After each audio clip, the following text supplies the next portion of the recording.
Well, good morning. Happy Saturday to you. It's good to be with you. And thank you for joining me this morning. I pray God's richest blessing on your day. I don't know if you've looked outside yet, but it is raining here in Vail. And just a few minutes ago, I saw little snowflakes falling down out of the sky. And I'm like, wow, this is so cool. This is awesome. And then I was reminded by Jennifer's sister, who lives in Colorado, the Front Range area, that it is getting 6 feet of snow in Denver. And so I'm like, wow, I wonder what it looks like. So I got onto the webcam. There's a bunch of webcams in Denver. And you guys want to see the snow in Denver? I know you want to see the snow in Denver. Here it is. I'll show it to you. Yep, that's a live webcam. 7:03 in the morning in Denver, Civic Park. It's downtown. Yeah, there's no snow. I don't know what happened to it. They literally said 6 feet of snow, worst snowstorm ever to happen in the Front Range. Prepare pictures of CDOT, the Colorado Department of Transportation, moving sand and dirt around, getting ready for the big storm. And it's crickets, my friends. That is a live webcam view of Denver, and there is nothing there, which makes me wonder about meteorologists. Like, do they really? I know it's a guessing game. Probably this huge storm was headed for Denver, and it probably bypassed or I don't know, hasn't hit yet. I don't know, but I think it's pretty funny because right now, as of this moment, 5 minutes ago, as of 5 minutes ago, we were getting more snow in Vail than they are in Denver. I mean, and yeah, but of course we would shut down Vail too if we had just a millimeter of snow. We would shut down Vail, not because we can't drive in it, but because the kids would want to go out and play in it. Anyway, hey, good morning to you, and what a beautiful day. Sometimes I open my window to look outside because it is so beautiful. The problem with that is that this time of day, the sun goes from dawn to bright sun, and it changes the lighting settings on this thing. And so I get problems that if I make it really, really dark, it gets really, really light because I don't have automatic compensation for that. And I'm just enjoying the beautiful morning. I'm just absolutely enjoying this is a morning to have a cup of coffee. And to thank God for the beautiful morning that He's given us. All right, so this is, we'll go ahead and get into it. All right, here we go. Maybe we'll get into it. I don't know. Yeah. This is episode 23 of our Bible study, Life-Changing Connection. And this is our walk through various scriptures through Lent to contemplate what God has called our congregation to be and how we're supposed to love the community around us and basically spend 40 days in prayer. It's the 40 days of Lent between Ash Wednesday and Easter Sunday to basically take an opportunity to sit back and relax and have God speak to us and pray for our congregation, pray for His guidance, pray for where He's leading us. And so that's what we're going to do this morning. we're going to kind of finish the whole leadership cycle. We're about halfway through this series. We're going to finish the leadership cycle with something that I hope is beneficial to all of us, particularly to me. I want to go to Philippians. This is Paul's letter to Philippi that he wrote while he was imprisoned in Rome. He was there probably for about 2 years. He was under house arrest, and this was one of the churches that he planted on one of his journeys. And this was just a letter to Rome to encourage, or to Philippi to encourage them. And I just want to start reading in chapter 2, verse 1. So this is Philippians 2, 1 through 8. Therefore, if you have any encouragement from being united with Christ, if any comfort from His love, if any common sharing in the Spirit, if any tenderness and compassion, then make my joy complete by being like-minded, having the same love, being one in spirit and one of mind.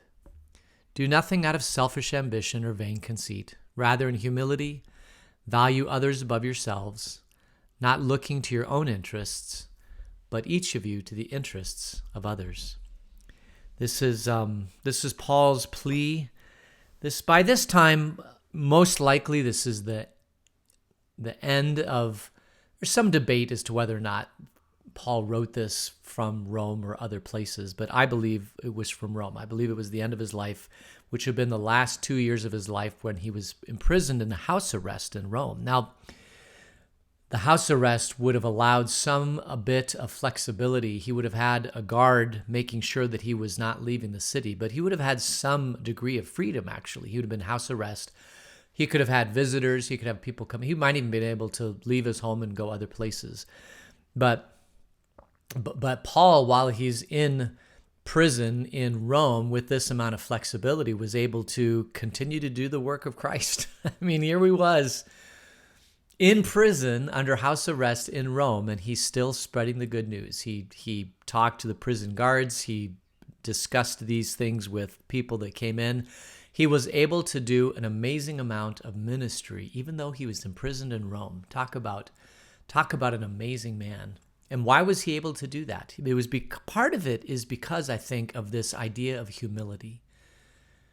Here is Paul, who had lived an incredible life. If you remember, he was a Jew of Jews, right? He learned from the best when he was living in Jerusalem, or when he was in Tarsus, actually. He grew up in Tarsus.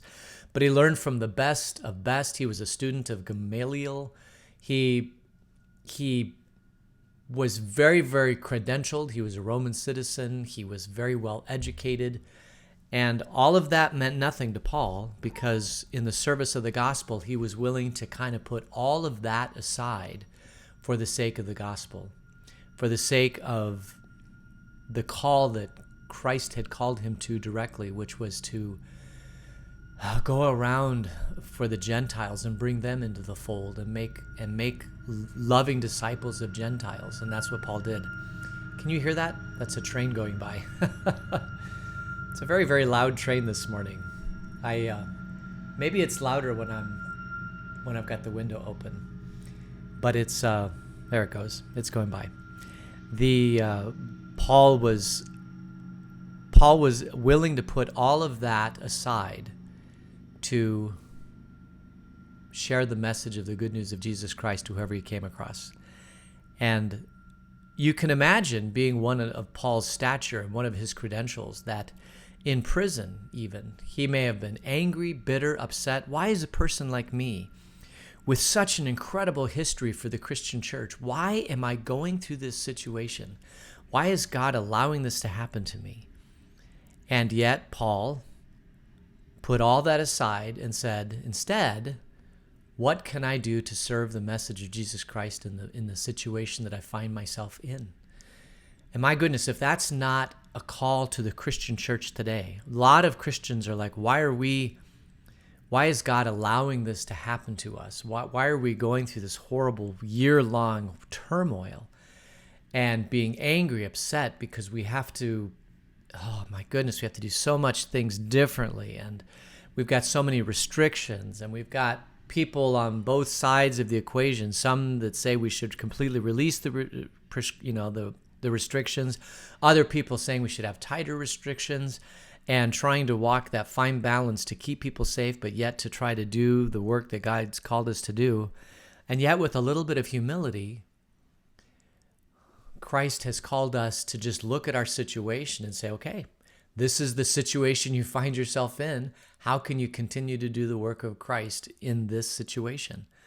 I see this sometimes with churches, that they start to get smaller and people leave, and maybe it's just a core group of people, and maybe they can't afford the pastor anymore, and so they say, well, we're no longer church because we don't have a pastor. We're no longer effective because we're not doing things the way that Christ has called us, previously to do. And yet, with a little humility any congregation could gather together and say, okay, here's the resources that we have. We've got these people, we've got this building, we've got this money.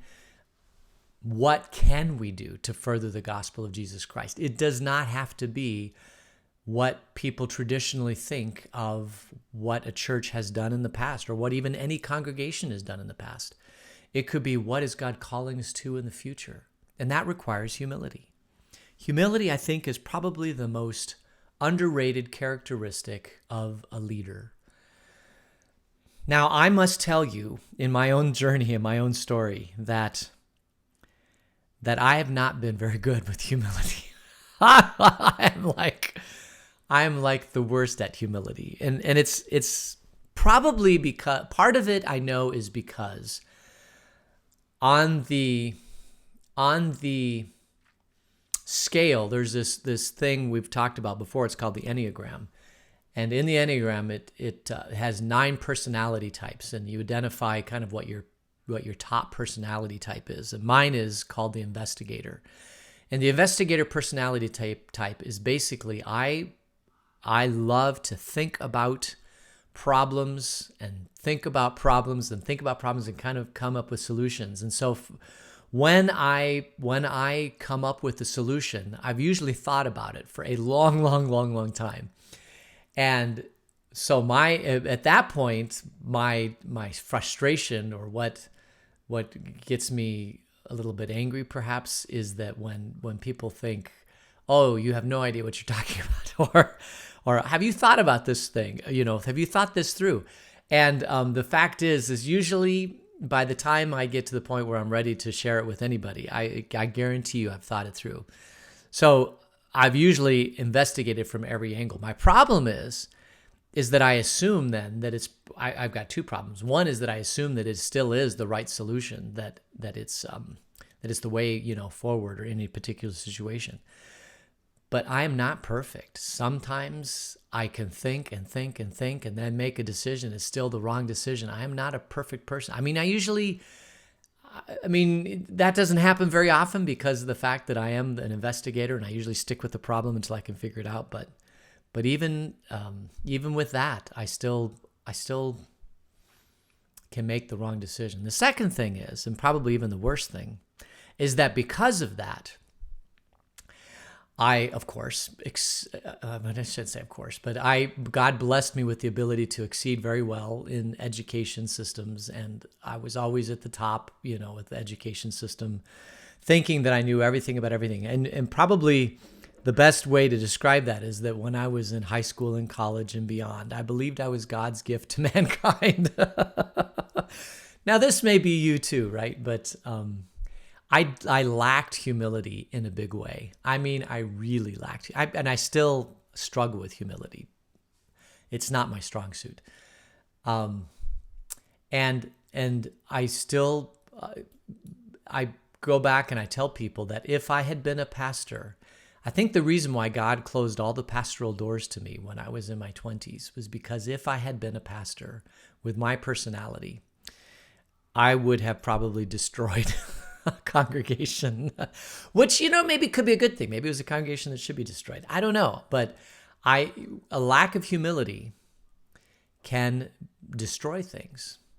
Because what is humility? Humility is saying that I don't know everything, that it's not about me, that it's about the mission, it's about the vision. And if it's really about the mission and the vision, then I, as a person, need to be willing to adjust, to rethink, to be open to what God is leading me to do, and not put my interests ahead of the interests of what the mission is that Christ has called me to. And that is a hard thing for me, but the older I get and the more Christ works in my life, the more I realize that it has to be less and less about me and more about him and his mission. And I think any church, any congregation that wants to move forward, this is the attitude that we must have. It has to be, it's not about us, Lord. It's not about my desires and my wills and, the things that I want to do. But it really truly is about your will and your call, not only for my life, but for our congregation. Man, if a congregation really has that type of mindset, I really don't think there's anything that they can't accomplish. It may mean change. It may mean refocusing. It may mean sacrificing our own desires for the desire of the mission that God's called us to. But if a church truly is, if a congregation truly is focused around one thing and one thing only, and humbly asks for God's wisdom and guidance to lead all of us in that mission, I think the church is unstoppable. I really do. I think the church is unstoppable. And I think churches that have been halted for a while are those churches that are so much focused on their own comfort and their own desires and their own kind of view of the world that they're not allowing God's wisdom and guidance and spirit to look at the world as it is and to humbly say, okay, Lord, this is the hand that you've dealt us with.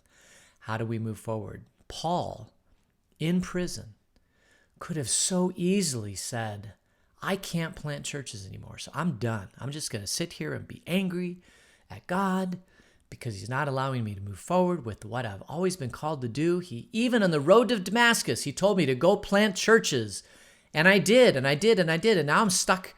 I mean, I can't even follow the command that he called me to do. And yet, he's surrounded by people who are part of the Roman government, part of the Roman Empire, part of people who have access to people who have influence and power. And instead, Paul said, all right, this is the hand that's dealt me. This is who I am. I'm going to humbly do the work that Christ has called me to do. I think one of the most challenging things about the church over the last 50 years is that we've seen so many different, I guess I want to call them, generations, but they're cultures really is what they are. It started with the 60s counterculture, right? And then we have the baby boomers, and then we have Gen X and Gen Z and millennials and Gen Y and all these different, culture groups that view the world vastly different than I do. I'm kind of a late baby boomer, so I view the world as a baby boomer. And so I think like a baby boomer. I act like a baby boomer. I want church to attract baby boomers. And yet what Christ has called me, particularly in my humility, and he said, get some humility, David. It's not about you, and it's not about the church that you enjoy sitting in. It's about the church that various people are going to connect to so that they can grow in their faith, so that they can grow to become loving disciples. Have a little bit of humility for my sake. Don't let it be all about you, but let it be about the lost, the hurting, the sick, the weak, the people who really, really, really are disconnected from me and my message, that if you can somehow figure out how to reach them and how to share my message with them, it will be an unstoppable message for them. So I have to stop and think and say, yes, Lord, I will be humble. I will be humble. I'll look to you for guidance. It goes on in verse 5 of Philippians 2. Paul writes, in your relationship with one another, have the same mindset as Christ Jesus, who being in very nature God, did not consider equality with God something to be used to his own advantage. Rather, he made himself nothing by taking the very nature of a servant, being made in human likeness, and being found in appearance as a man. He humbled himself by becoming obedient to death, even death on the cross. I've read this verse. I've sung this verse. I've been, in large orchestras that surround this verse. And it only struck me this week, actually, when I was kind of putting together this, that if you just think about the humility that it took for God, who had all the power in the universe, and to become flesh and to walk among us and to put all of that aside for the sake of humanity, for the sake of us. that he put all the pride, all the incredible power that he had, and he became flesh, took on nothing, walked around this earth with nothing, and then went and was obedient to the death on the cross for our sake. But just the fact that he had all that power. And I think about a church. One of the things that can happen in a church, right, is that there are people that are older, been there longer, have more internal authority in the church. And because of that, they want things to go, well, I should say because this is me, right? I want things to go my way. I'm the pastor. I should have all the authority, right? You should do things my way. Besides, I'm a 5, right? I'm an investigator, which means that I've thought about all this stuff and it should be what I want. Me, me, me, me, me. No. Christ says, put all that away. Paul said, put all that away. Make it about the mission. Everything that we do as a church, it should be normalized or compared against or rubbed against the mission of the church. What has Christ called us to do? And it might be vastly different than the way we've done things in the past. It might be vastly different than the way we did things last year. I don't know. Because we are in a new reset. We are in a completely new reset in our congregation. We haven't been meeting as in normal ways for a long, long time. And this is a perfect, maybe a God-provided, ordained opportunity to just look at what the things that we do, are they effective? Do they really, really move us towards the mission? If they do, great, let's build on it. Let's continue to grow in it. If it doesn't, maybe we consider, putting those resources elsewhere. I don't know. I don't know the answer to that. But in humility, I'm willing to ask God for his guidance to do that. In the business world, in the world of outside of the church, everything is done by power and influence. People go and get specialized degrees for power and influence so that they can be at the top of the chain doing all the things that they need to. But the simple truth is, and you probably know this in the business world, but a lot of the things that the business world does not require, like, for example, I'll just give you my example, civil engineer. I went and got a degree, actually a couple degrees in civil engineering, and, all of that stuff to be able to work my way into the top and leadership positions and all that. But as far as the education goes, a lot of the stuff as I did as a civil engineer, that math, that science, pretty much learned in high school and could do it with a high school degree. Easily do it with a high school degree, even probably without a high school degree. It's not complicated. Civil engineering is not complicated math. Aspects of it are. I mean, I will grant you that. You get into fluid dynamics and other stuff. Yes, it is. But the way it's practiced in the world today, I could have easily done it as with a civil engineering degree. I mean, with a high school degree. Why do I need so much advanced education? It was to prove to the world that I was worthy of being in a position, maybe even just in a position of leadership. I don't know. But the vast majority of, and even in civil engineering firms today, the vast majority of the work is not necessarily done by people who are managing the work. It's done by other people who are actually making the calculations and drawing up the drawings and all that sort of thing. And many of those people don't have advanced degrees. They're learning as they go. And the church is totally different. The church is filled with people who are advancing a cause and a mission, which says that we as a church are humble and we're going to value every person that walks through our door, and we're going to look at them as fellow laborers, fellow slaves, fellow members of this thing called the church. And we're not going to lord our experience or our education or whatever over you. Our goal is to help you grow in your faith. And so my goal is to help you grow in your faith. Your goal is to help me grow in my faith, and anybody who walks through the door to grow in their faith. That's our goal. And however we get there, that's what we're called to do. I have this vision of our church that people come on Sunday morning and they see just a beautiful, beautiful campus, right? That's warm and friendly and inviting. And there are people standing out front greeting you. And there might even be other people out front that are giving you information. There might even be people out front that ask you questions about, hey, what is it you're looking for? And can we help you find that in this large organization we call Christ Lutheran Vale Church?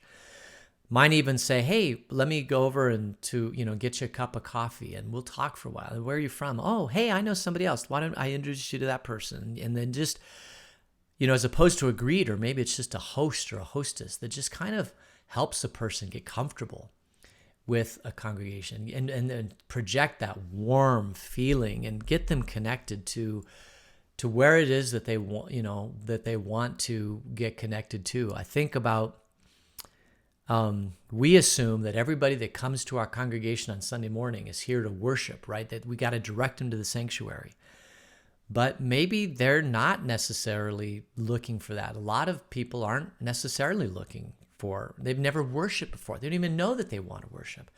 Maybe they're just looking for a conversation and a friendly face. Maybe you sit down at a table and you have a cup of coffee and, I'm here to worship. That's why I'm here. I got to get my worship in. I would definitely, that would be something that I would say for sure, because I love worship. I love all styles of worship. I love traditional worship. I love contemporary worship. I love anything that looks, feels, breathes, smells like worship. So would I be willing to say, today this person seems like they really just want to have a cup of coffee and talk. I think I'll just sit out here in the foyer or whatever, and I'm just going to see what's going on in their life and see where they are in their life. If they don't mention worship as the reason they're here, maybe I bypass this morning. I just have a conversation with them and find out who they are. I don't know. I mean, I'm just winging it here, but maybe that day church looks a whole lot different than what we normally think about, and that requires humility, right? But if they do want to go to worship, they find meaningful, spiritual, God-filled, Spirit-filled, creative, uplifting, if they're looking for uplifting, impactful worship in their life. We're going to actually spend some time on worship, I think, in this 40 days if we get to it, because I think that worship is so important, and I've thought about it a lot. So we're going to talk about that, and then that person would, it's like, hey, let's get you into your next step. It is snowing right now. Let's get you into the next step. Let's find out where you can connect with our congregation. We have lots of service opportunities. Is that something that you really speaks to your heart? Let me tell you about our next service event. We're going to be packing food in a month or two. And so if you'd like to, that's a great event. I think you might enjoy it. Here, let me show you how you can sign up for that. Or what are you struggling with? Do you need somebody to talk to? Let's figure that out too. I mean, it's communication. It's really getting to know people on a different level when they walk in, and helping meet them where they are. If they're looking for discipling opportunities, let's get you involved in some, in areas that are. Have you ever been in a Bible study before? Well, great. Let's get you in one. Have you ever led a Bible study before? Wow, maybe that's something that you could do for us. Maybe we could get you activated, motivated to do a small group. How do we get you to that point where you can do that? But the whole point is so you can continue to grow in your faith, and then basically help them get connected in whatever way that they can get connected. Now we've done these types of things over the last 15 years as a congregation. I mean, first of all, our welcome is stellar. I mean, that's no question. But I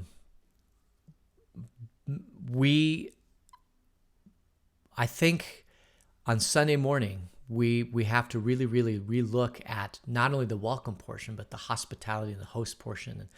And does the campus feel warm and inviting? Do we have people that came on Saturday to really prep it up and make it look that when you come in on Sunday morning and you see our campus and you see our warm, friendly faces, that you just get this feeling like a snowstorm, because it's snowing right now, that just gives you warm fuzzies all over. And man, I really felt connected to that congregation. I remember, I'll give you this story, went to, as seminary students, I don't know why this was, but Jennifer and I went to a Midwestern congregation, and they were not friendly at all. Very small congregation, very, very unfriendly. Nobody talked to us. Nobody chatted with us. We sat down, and the usher was kind enough to show us where we could sit, and so we weren't sitting in somebody else's place. It didn't feel like the early church. The early church gathered together every day in the temple courts and gathered in each other's homes and were warm and friendly and opened up and had a lot of joy. And this did not feel that way. And I'm sure there's probably hundreds, if not thousands, of those kinds of churches all throughout the world, at least in the United States. And those are churches that have lost the idea that it's not about what they do on Sunday morning, but about what the mission is that God's called them to. So anyway, I think we'll end it there. We have a whole bunch of new topics next week, but let's go ahead and pray for today. Gracious God, thank you for gathering us together on this beautiful day to hear your word. Lord, help us to be humble. Help us to realize it's not about you, but it's what you've called, or it's not about me, but it's about you and the life that you've called us to. Lord, fill us with more of you and less of me. Because of Jesus and his humility. In his name we pray. Amen. All right, well, thanks for joining me today, and may God richly bless you for this beautiful day. Go outside, catch a snowflake with your tongue, and we'll see you on Monday. Take care. Bye.